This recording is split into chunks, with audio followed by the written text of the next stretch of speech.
জ্বালানির কোনো সংকট বর্তমানে বাংলাদেশে নেই। আচ্ছা, দ্বিতীয় কথা হচ্ছে এই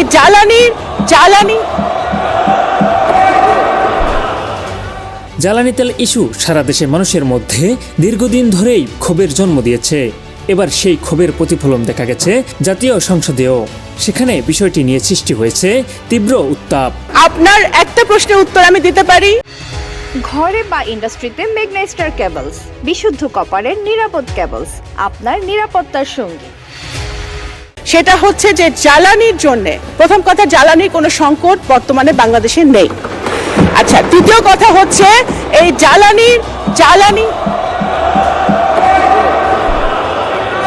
মাননীয় speaker, Honorable members, may I humbly request all of you, honorable members, please.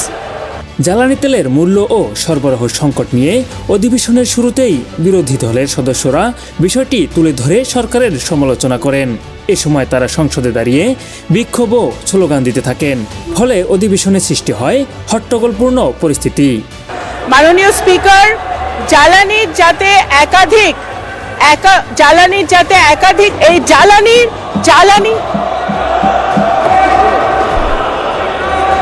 HPL UPVC pipe and fittings, শক্ত, মজবুত ও দীর্ঘস্থায়ী এক পাইপে জীবন পার। বিরোধী দল অভিযোগ করে সরকারের দুর্বল ব্যবস্থাপনার কারণে জ্বালানি খাতে অস্থিরতা তৈরি হয়েছে এবং সাধারণ মানুষ চরম ভোগান্তিতে পড়েছে।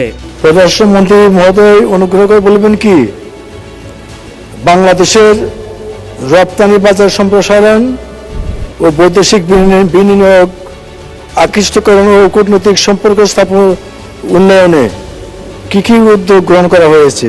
অন্যদিকে সরকার পক্ষ জানায় আন্তর্জাতিক বাজার পরিস্থিতির কারণে সাময়িক চাপ তৈরি হলেও সরবরাহ স্বাভাবিক রাখতে প্রয়োজনীয় ব্যবস্থা নেওয়া হচ্ছে।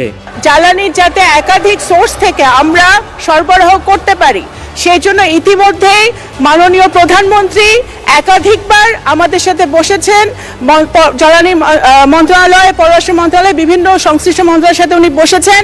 আমরা মধ্যপ্রাচ্য ছাড়াও যে সকল সোর্স থেকে আমরা জ্বালানি আনতে পারি সেই ব্যাপারে আমরা নিরলস কাজ করে যাচ্ছি।